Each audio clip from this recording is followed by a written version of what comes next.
Francisco Briones, director general del Servicio de Rentas Internas. Buenos días, señor Briones, bienvenido a Punto de Orden. Entiendo que el director general del SRI fue notificado por el SRI por una diferencia en el cobro del ISD. Cuéntenos de qué se trata esto. Bueno, hace varias semanas, eso fue una noticia vieja, pues, señor. No, sí, es que me la pasa el coordinador. No, se está bromeando. Mira, lo que pasa es que nosotros, como tú sabes, hemos con esta nueva visión del SRI, de tecnificarlo, digitalizarlo, modernizarlo, hemos estado nosotros ya trabajando, ahora sí, sacándole el jugo a todos los datos, a toda la información. Y uno de los programas que tenemos es cruzar información en temas también sencillos, como por ejemplo, el pago del impuesto de salida de divisas, cuando tú haces pagos a través de las tarjetas de crédito o débito. Entonces, eso simplemente escogemos la información de los pagos al exterior, lo pagado, lo cruzamos y determinamos la diferencia. ¿Y qué pasó en qué ha pasado en las últimas semanas? Hace 1 o 2 semanas hubo un grupo en el cual una primera grupo que se notificó, dentro de los cuales salí yo sorteado, y me salió una diferencia aproximadamente de $45 o $50 del pago.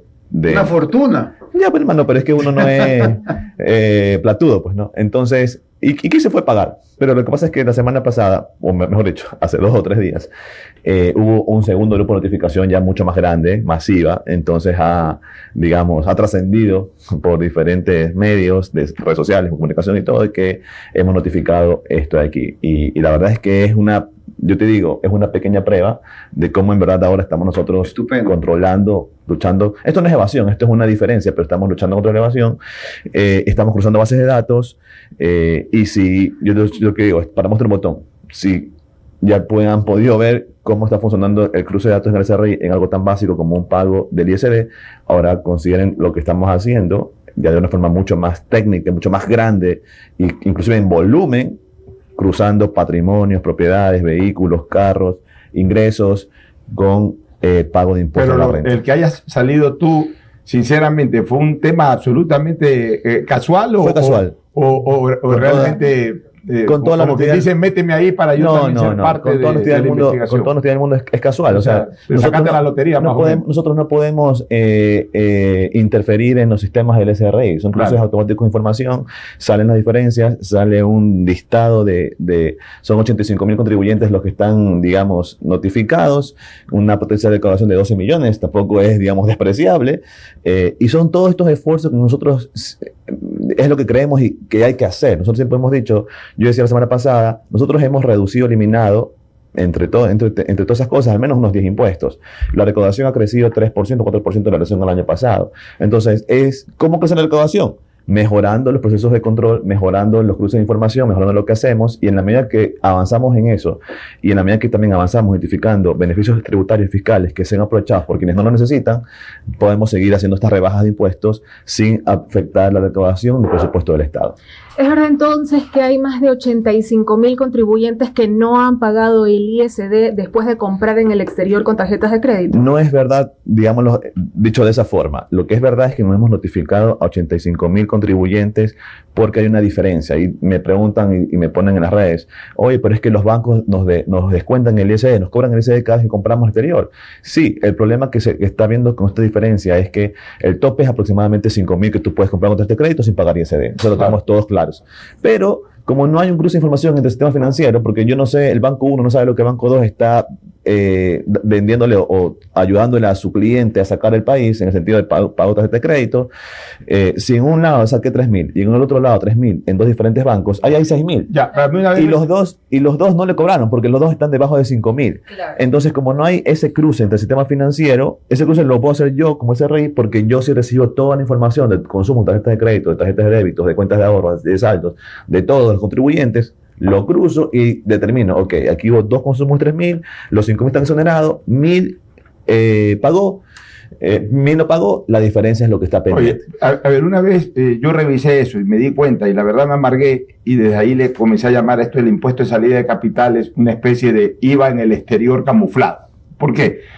Porque me fui de viaje en algún momento y me llegó el estado de cuenta con mis consumos en el exterior, que habrán sumado $700, $800, pero veía que igual me cobraban impuestos de salida de capital. Entonces fui a un banco y pregunté qué pasaba y me dieron esta explicación, no sé si es cierta.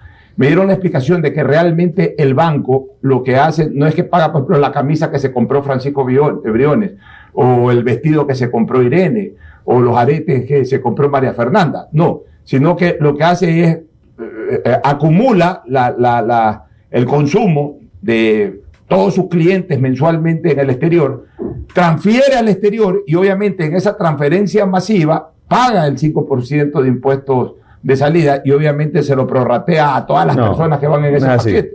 No es así. Si lo van a hacer así, están equivocados y yo estoy casi seguro que ningún banco lo hace así.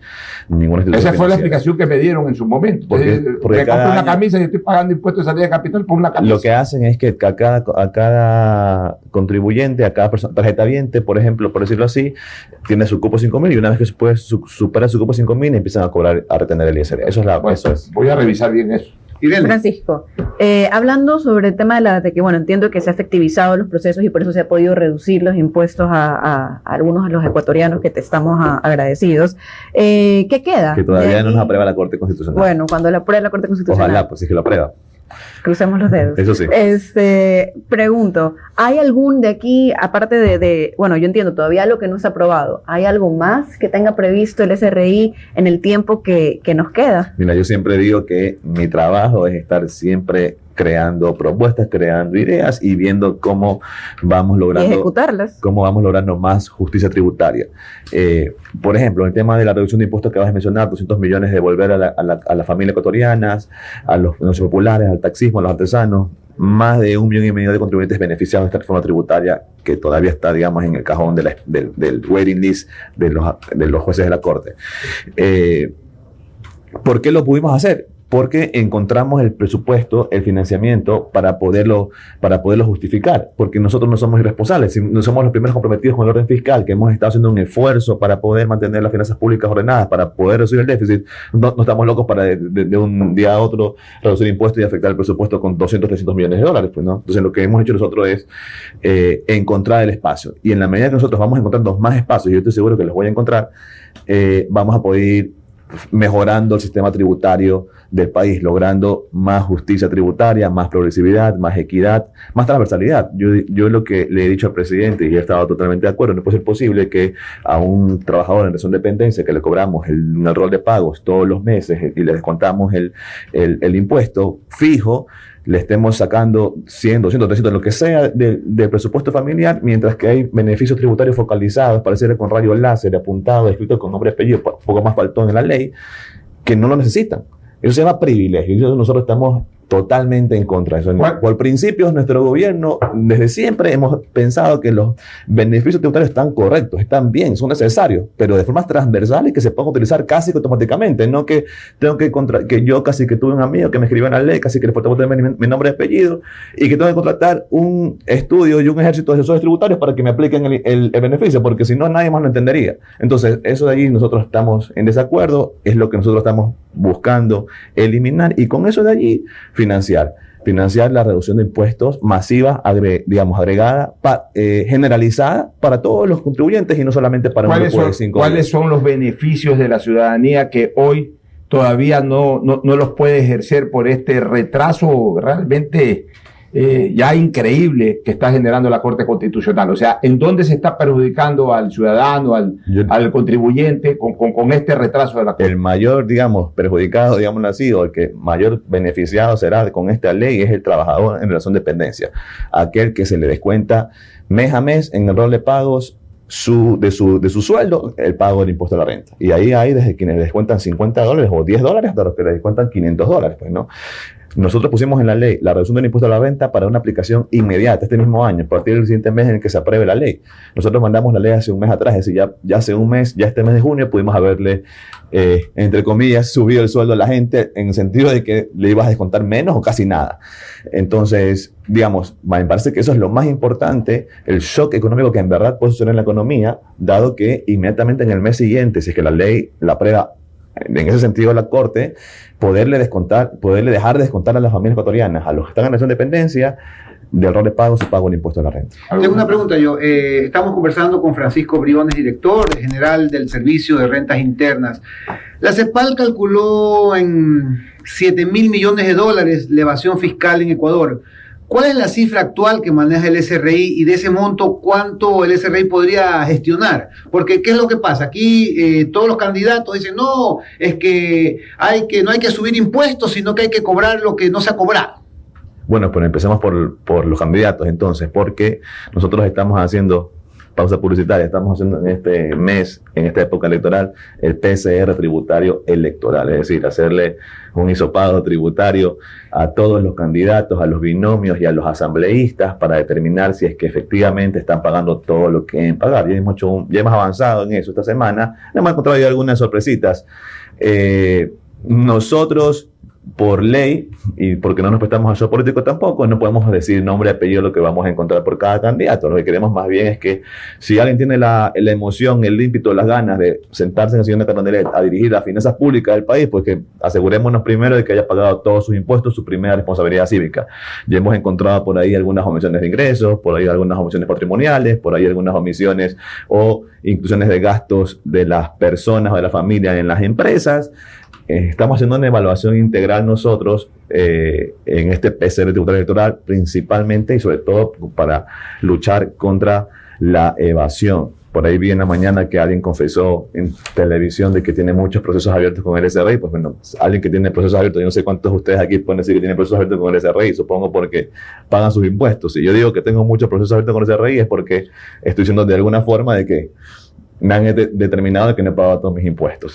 En todo caso, la brecha fiscal tiene diferentes, digamos, razones. Por un lado está la evasión, por otro lado está la elusión, por otro lado está la informalidad, por otro lado está la economía sumergida, la economía negra que mueve dinero y que, ¿cómo le cobras impuestos si es un mercado ilegal? Pues, ¿no? Entonces, los 6.000, 7.000 millones de dólares es un número bastante grueso que no es correspondiente a lo que se llama evasión, sino más bien, digamos, a una estimación que pudiera ser, yo nunca he estado de acuerdo con esa estimación, pero a lo que pudiera ser una suma de todos estos fenómenos. Si no, de lo contrario, ya se hubiesen resuelto los problemas del país. Y nosotros estamos en eso, creo que ha sido evidente cómo nosotros estamos generando acciones para poder contener la evasión y poder lograr el pago justo de impuestos. Oye, en relación a, yo estoy muy preocupado por el tema de esta ley, de este decreto. Después voy a dar mi comentario, después de la entrevista, sobre esta actuación, una vez más, realmente repudiable por parte de la Corte Constitucional. Pero bueno, ahí hay un proyecto de ley, Francisco, que fue favorable para la gran mayoría de los ciudadanos. Digamos que no todo el proyecto lo está vetando o lo está analizando la Corte Constitucional. A efectos de facilitar esto, ¿por qué no hacen el siguiente ejercicio? Retiran ese decreto, retiran. Lo que la Corte Constitucional no ha objetado, lo presentan nuevamente como un proyecto ya para que la Corte Constitucional en 24 horas ya se pronuncie. Y los 4, 5, 6, 10 artículos que los está objetando lo presentan en otro proyecto. Pues bueno, y ahí se demorará más hasta que hagan amicus curiae y todo ese tipo de cosas. Pero avancemos con lo que la Corte Constitucional no estaría objetando. O sea, retirar todo, empaquetar lo no objetado y empaquetar en otro proyecto lo objetado para que... O sea, lo que se entiende es que si algún día nos responde la Corte Constitucional, lo que pudieran hacer ellos es que, en el caso que tú mencionas, unos apruebe y otros no apruebe. Es que tiene que salir en un solo cuerpo el pronunciamiento. No, pero el pronunciamiento puede contener en un solo dictamen, puede decir estos 5 están ok, estos 5 están mal, estos 5 se van de la ley, estos 5 se quedan. Y en ese sentido, con eso ya se aprueba y no hay la gestión, el cabildeo en la Corte eso, ya para que por lo menos digan cuándo van a pronunciar. Pero es que, estimado Pocho, la ley dice que la Corte Constitucional tiene que ser un filtro de constitucionalidad. Pero sin embargo, lo preocupante, lo curioso es que hemos visto la ley preguntando al Ecuador, a los asesores, al pueblo, a los políticos y al gobierno, oiga, dígame, justifíqueme porque esto es urgente. Pero porque el presidente quiere, básicamente. Así es. Porque el presidente quiere, porque eso es lo que la Corte dice que funciona la ley. El presidente tiene la capacidad de decir, este tema es urgente. Así es. Punto. Y luego pregunta, oye, digamos que eso no nos importa. ¿Por qué esto de aquí está bien o no está bien este impuesto? ¿Dónde dice la ley que la Corte tiene que preguntarle a la gente si está bien o no está bien el impuesto? Otra entrevista. Pero déjame terminar esto de aquí.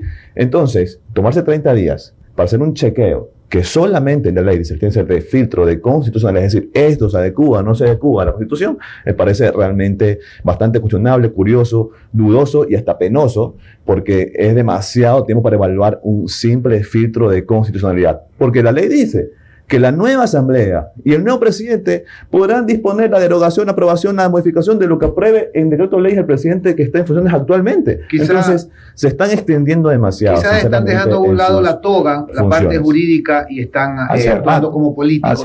Una última inquietud y rápidamente. Actualmente tengo entendido que 225,000 personas pagan efectivamente impuesto a la renta en Ecuador. Eso es el 2.65% de la población económicamente activa. ¿No es mejor, Francisco, que más empresas y personas paguen tasas impositivas reducidas y simplificadas en lugar de que pocos contribuyentes carguen con el peso de los impuestos? Pero eso es lo que estaba diciendo, pues. Eso fue lo que dije hace un momento, cuando dije que estamos eliminando los beneficios a los grupos y empresas y contribuyentes que no los necesitan para poder reducir los impuestos y a pesar de ello seguir aumentando la recaudación. Pero se van a reducir efectivamente los impuestos. Hemos eliminado, reducido aproximadamente 10 impuestos. Así que te mando la foto, porque te la mandé el otro día, de todos los impuestos que hemos eliminado, reducido, y que pese a ello la recaudación está aumentando. ¿Y cómo que ha aumentado? Por ósmosis. No, pues está aumentado por un lado, porque hay un crecimiento de la economía, pero por otro lado, porque estamos cobrando, por ejemplo, 12.085.000 contribuyentes que no habían pagado completo su ISD. Porque estamos haciendo los PCR electorales y le vamos a cobrar impuestos a algunos candidatos presidenciales que andan pasando por el país, pero que tienen comisiones de ingresos, comisiones de patrimonio y no pagan sus impuestos. Porque estamos cobrando el impuesto de la renta a contribuyentes o impuestos sobre el patrimonio o el RIBUT a contribuyentes que tienen sus patrimonios en el exterior y que dicen que no tienen nada en el mundo y que no tienen ingresos. Porque a gente que anda en McLaren y en avionetas y todo, que no pagan impuestos, ya le cobramos impuestos.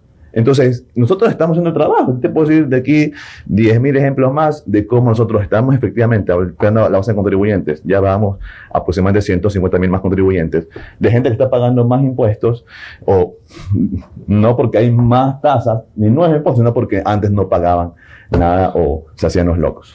Muchísimas gracias, Francisco Briones, director general del Servicio de Renta